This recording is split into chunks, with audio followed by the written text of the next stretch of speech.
ناظرین گواہی television welcome back. Thank you very much کہ آپ واپس آئے تاکہ ہم اپنی گفتگو کو جاری رکھ سکیں.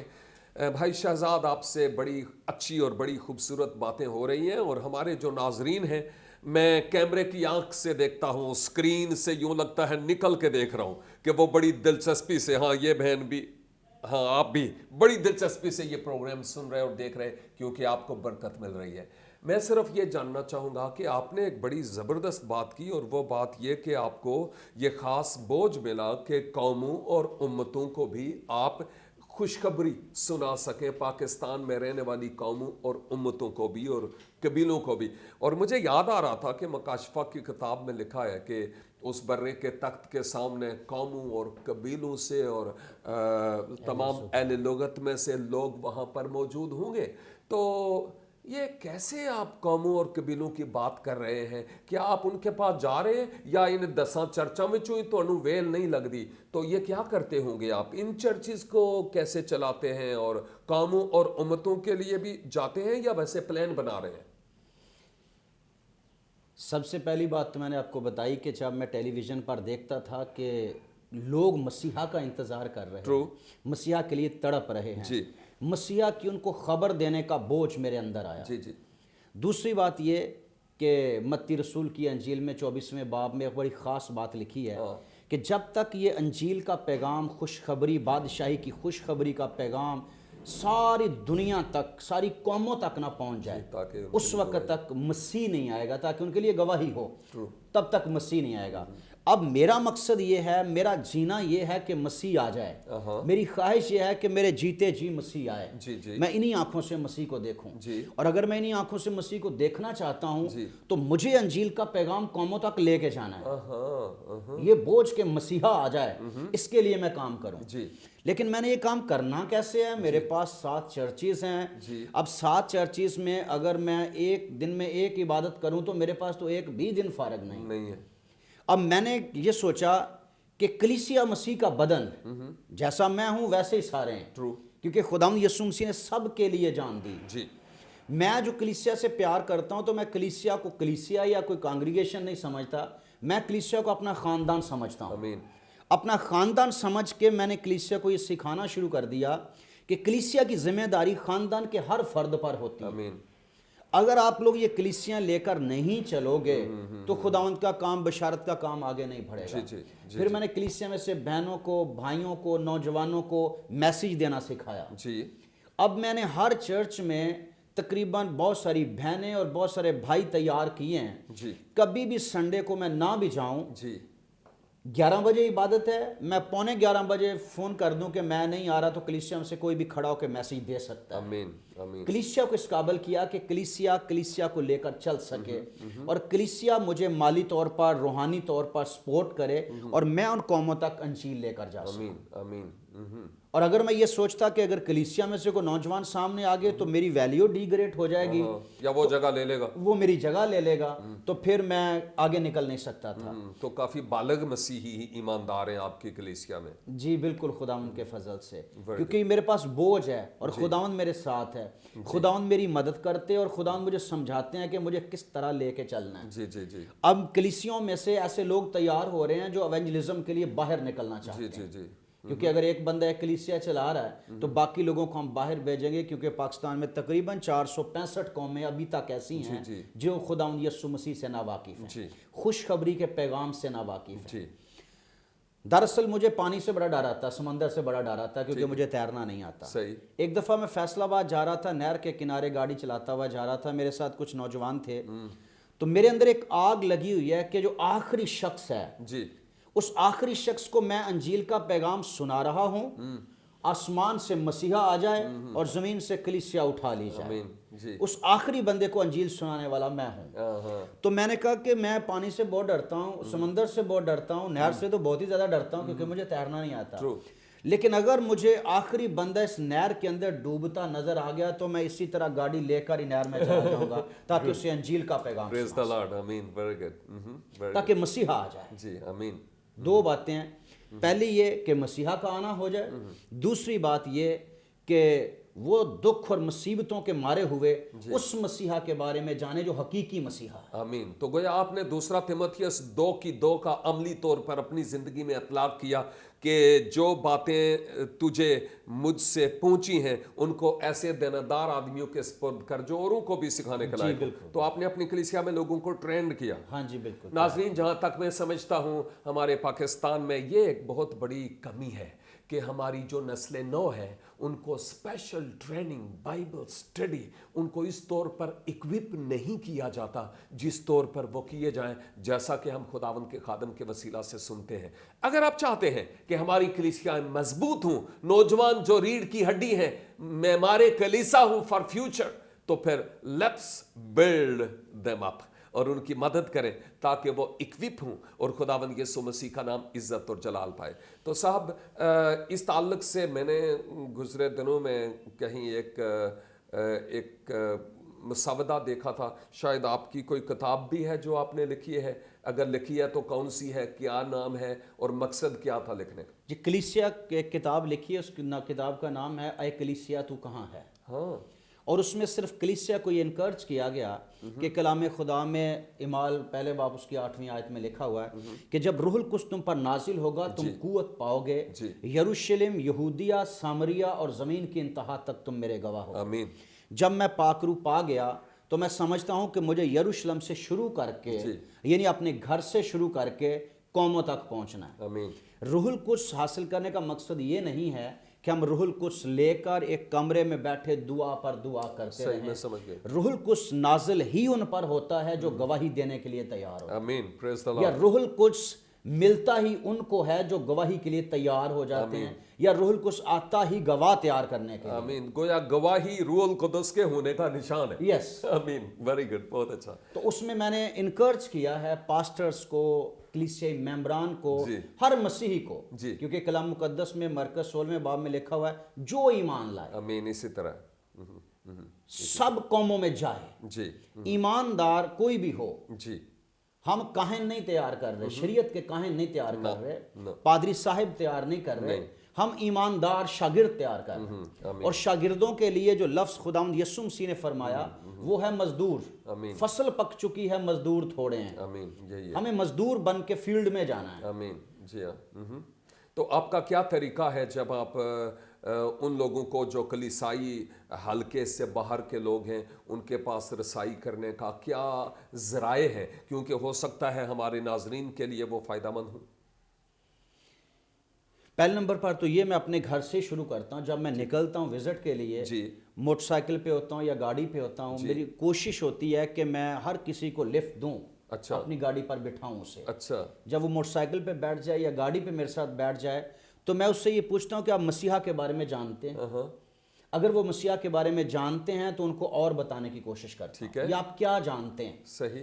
اگر کوئی نہیں جانتا تو اسے مسیحا کے بارے میں بتاتا ہوں۔ کراچی میں لفٹ دینے سے کبھی خطرہ نہیں مول لیا؟ جی میں سمجھتا ہوں خطرہ بہت ہے، لیکن میں نے یہ دیکھا اور اسٹڈی کر کے یہ سب کچھ پڑھا اور سیکھا ہے کہ انجیل کے سفیر کو، انجیل کے مناد کو خطرہ مول لینا ہے، 24 گھنٹے خطرات سے کھیلنا ہے۔ ٹرو۔ کیونکہ انجیل کے لیے کبھی بھی حالات سازگار نہیں ہو سکتے۔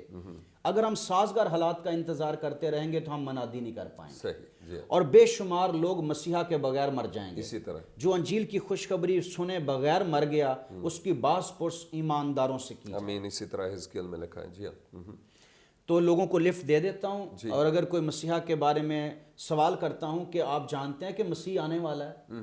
مسیح آنے والا ہے، اگر مسیح آنے والا تو کیا آپ نے مسیح کے لیے تیاری کی ہے؟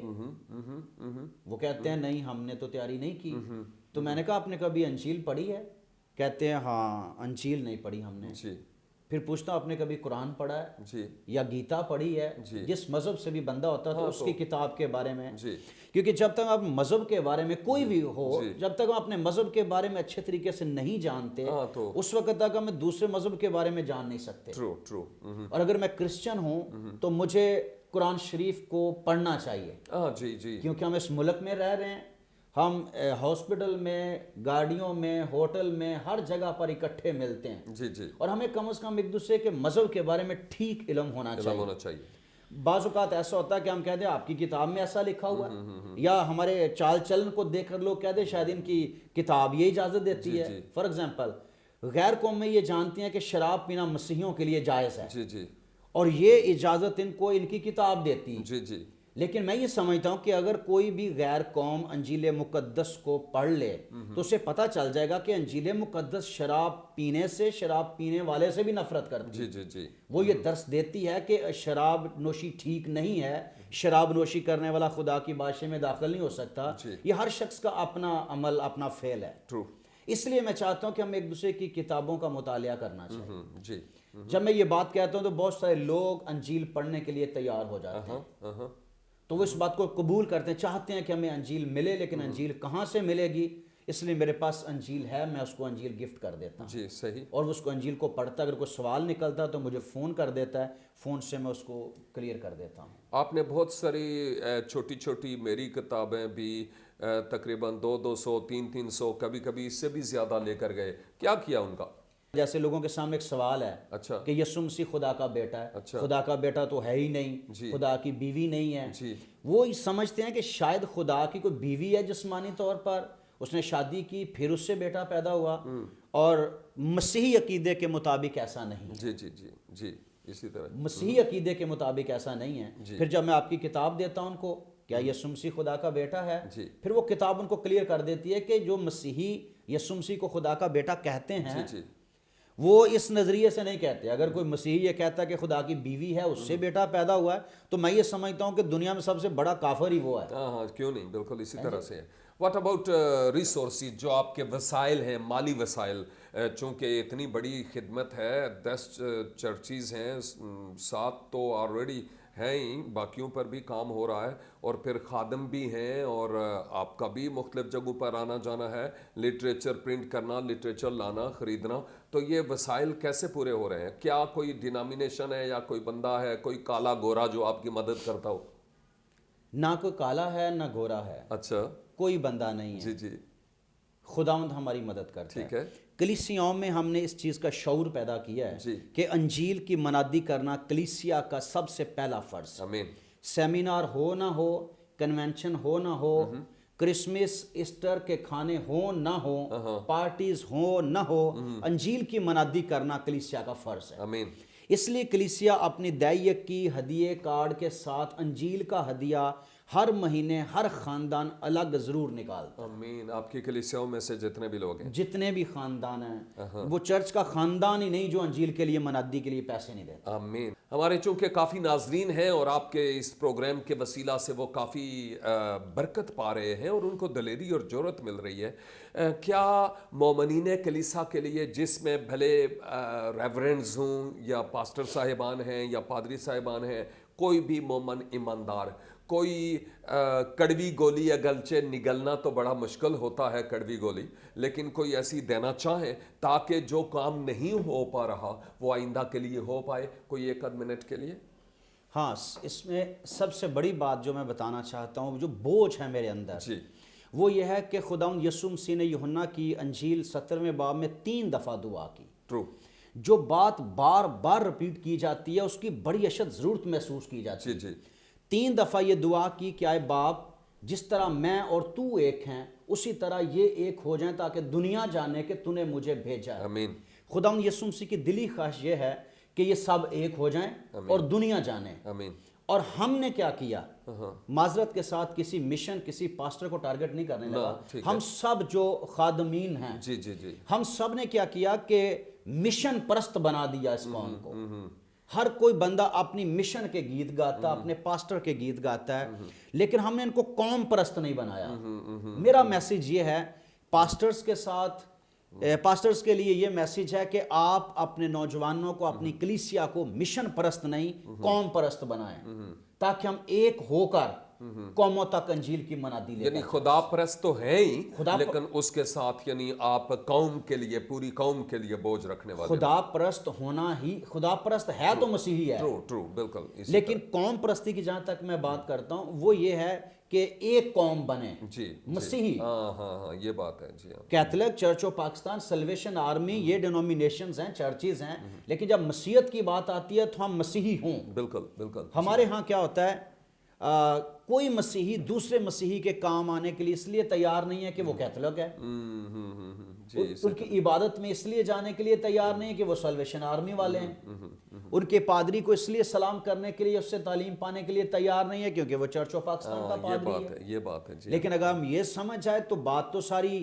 کلام کی ہے. اسی طرح کلام انجیل ایک ہے، یسوع ایک ہے، خدا ایک ہے، اس کو قبول کرنے سے نجات پاتا ہے انسان. آمین. True, absolute right. اور نجات اس بات میں ہے کہ یسوع مسیح نے صلیب پر جان دی، ہمارے لیے خون بہایا، فدیہ دے دیا، اس نے کہا تمام ہوا. ہیکل کا پردہ اوپر سے لے کر نیچے تک پھٹ کر 2 ٹکڑے ہو گیا، فدیہ دے دیا گیا ہے، نجات ہو گئی ہے، کفارہ دے دیا گیا ہے. اسے قبول کریں اور قوموں تک وہ پیغام لے کر جائیں. آمین. تھینک یو ویری مچ شہزاد بھائی، بہت اچھا لگا. کاش کہ ہمارے پاس گھنٹے ہوتے اور آپ کی یہ بڑی خوبصورت اور بڑی اینٹی بایوٹک ٹائپ جو باتیں ہیں وہ یقیناً ہم سنتے. میرے لیے اور میرے ناظرین کے لیے وہ کافی فائدہ مند ہوتی. لیکن امید واسق ہے کہ پھر کبھی آپ کو زحمت دیں گے تاکہ ہم پھر مل بیٹھیں اور بات چیت کریں. کیا خیال ہے ناظرین؟ آج کی یقیناً یہ گفتگو میرے لیے بھی بڑی چیلنج تھی، اور رہنماہان کلیسا آپ کے لیے بھی، مومنین کلیسا آپ کے لیے بھی. اگر ہمارا یہ دعویٰ ہے کہ خدا کا روح میرے دل میں ہے، پریز دی لارڈ، تو پھر روح القدس کا نشان اعمال 1:8 کے مطابق گواہی کہاں ہے؟ اس سوال کو لے کر جائیے گا، سوچتے رہیے گا. ارشاد اعظم کی تکمیل ہماری زندگی میں، ہماری کلیسیا میں کہاں ہو رہی ہے؟ ہماری دعا ہے خدا کرے کہ ان پروگرامز کے وسیلہ سے ہم نہ صرف چیلنج اور تحریک پائیں بلکہ خدا ہمارے قدموں کی بھی رہنمائی فرمائے تاکہ کھوئے ہوئے لوگوں تک پہنچ سکے. Thank you very much and God bless you. دیکھتے رہیے پروگرام خدا کے لوگ، آئندہ بھی صرف گواہی ٹیلی ویژن پر.